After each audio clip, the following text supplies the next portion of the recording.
Palang Merah Indonesia (PMI) Kota Semarang berkomitmen siap membantu mengantisipasi penyebaran virus corona. Dalam upaya ini, PMI Kota terus melakukan sosialisasi kesiapsiagaan menghadapi virus corona kepada pengurus PMI, tingkat kecamatan, dan relawan. Sosialisasi tersebut juga sebagai langkah edukasi kepada masyarakat untuk memiliki pola hidup sehat.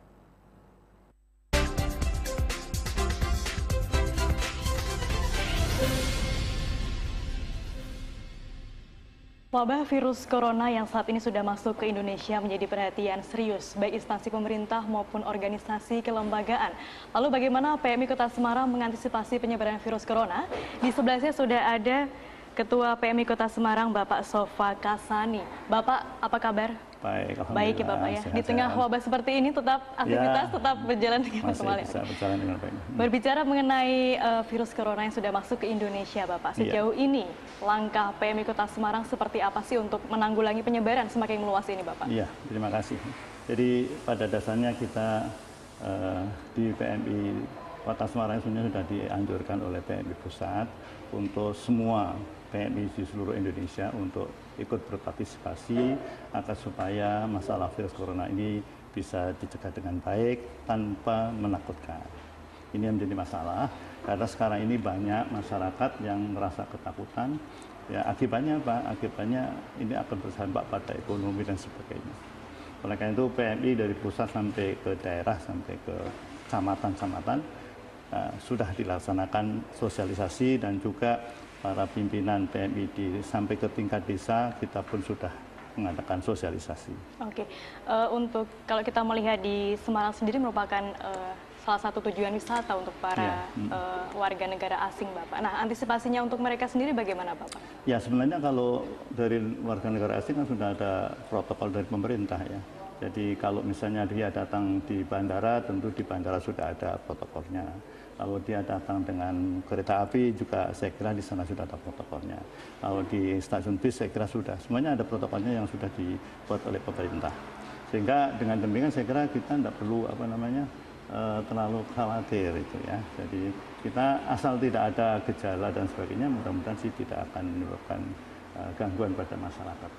Oke, nah ini untuk mungkin masyarakat yang awam nih Bapak tentang virus corona. Sebenarnya yang dikatakan mereka terkena virus corona seperti apa sih gejalanya mungkin, utamanya seperti apa? Jadi itu kan sebenarnya kan virus yang menyerang pada paru-paru itu. Tapi pada umumnya biasanya didahului dengan mungkin pilek sama panas, terutama panas ya. Tapi sekali lagi bahwa virus ini kan sesungguhnya kalau kita perhatikan itu di luar atau di dalam kondisi panas itu biasanya sudah mati. Dalam 80 derajat sudah mati.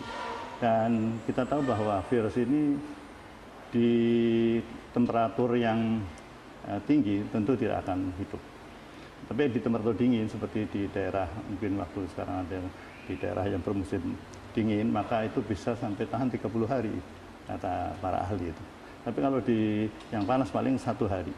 Oleh karena itu kita harus hati-hatilah ya, tetap bahwa virus itu kemungkinan bisa menyebar melalui tentunya pasien-pasien yang sudah terkena ya, kalau yang sudah terkena biasanya akan menyebabkan penyebaran dari droplet, dari bersinnya, dari tangannya dan sebagainya, kemungkinan sudah. Oleh karena itu prinsip utama menurut saya ya kebersihan dari tangan kita. Oleh karena itu kita harus ada wajib cuci tangan setiap kali kita melakukan untuk makan, minum dan sebagainya. Kemudian juga yang penting lagi kita kalau yang merasa panas dan sebagainya sebaiknya pakai masker supaya tidak menularkan pada yang belum kena itu. Berarti yang utama adalah menerapkan pola hidup sehat ya Bapak jadi, ya? Pola hidup sehat itu kita pertama memang harus cuci tangan ya. Sekarang itu kan udah lumrah itu kita harus. Dan oleh karena itu kan di setiap bandara, kereta api maupun di tempat lain kan kita sudah menyiapkan cuci tangan. Bahkan saya kira di Semarang mungkin di tempat-tempat rekreasi sudah mulai diperlukan oleh cuci tangan. Dengan demikian insya Allah tidak akan tersebar. Nah, jika Bapak ditemukan nanti pasien yang positif terkena virus corona, langkah dari PMI sendiri seperti apa untuk mendampinginya? Ya kalau PMI memang sekarang alhamdulillah sudah mendapatkan bahan dari PMI Pusat untuk pakaian-pakaian yang dipakai untuk menolong ya. Sehingga dengan demikian dengan secepatnya apabila ada sesuatu yang mencurigakan kami dari PMI akan segera ikut berpartisipasi untuk kemudian membawa pasien ke tempat rumah sakit yang memang sudah tersedia untuk penanganan. Mungkin ada petugas khusus Bapak untuk menangani ya, masalah dari kami corona ini? Ada relawan-relawan yang sudah kita siapkan dan kita sudah melatih mereka untuk acara. Berarti kesiapsiagaan PMI sudah terpenuhi ya Bapak ya? Insya Allah untuk Kota Semarang kami sudah siap lah. Berbicara corona ini juga berkaitan dengan kelangkaan masker juga nih Bapak dan hand sanitizer nih Bapak. Nah sejauh ini ketersediaan masker di PMI sendiri seperti apa? Ya kalau di PMI saya kira banyak ya mengenai masker itu ya masih ada sih gitu ya.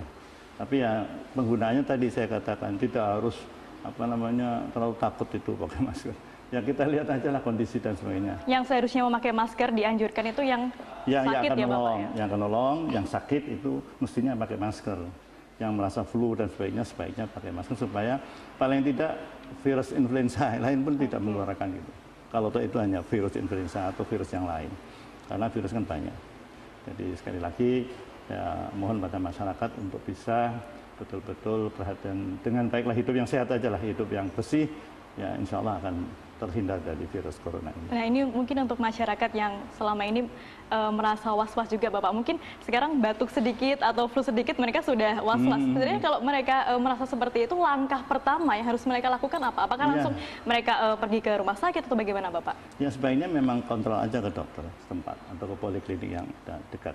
Sehingga dengan demikian nanti dari situ dokter akan melihat apakah memungkinkan nggak ke arah sana. Saya tidak terlalu khawatir, kan kita di Indonesia juga sering ada flu dan sebagainya gitu ya. Jadi saya kira penyakit pneumonia yang karena itu juga tidak hanya virus saja, mungkin kuman yang lain juga bisa. Oke, Bapak mungkin ada yang mau disampaikan ke masyarakat, mungkin himbauan untuk mereka juga untuk lebih, ayo pola hidup sehatnya lebih dijaga lagi nih. Ya, kami memang dari PMI Kota Semarang mengharapkan pada masyarakat khususnya Kota Semarang jangan terlalu takut berlebihan ya. Kita yang penting hidup, tadi saya katakan hidup yang secara wajar, sehat-sehat saja, dan tentu kalau misalnya ada sesuatu segera saja menghubungi yang berkompeten, utamanya mungkin poliklinik ataupun mungkin ke PMI. Insya Allah PMI Kota Semarang bersiap untuk membantu. Oke, pemirsa, demikian dialog kita dengan Ketua PMI Kota Semarang Bapak Sofa Kasani. Terima kasih atas perhatian Anda. Saya Dida Semarang TV. Bapak terima kasih waktunya. Sukses PMI Kota Semarang. Ya.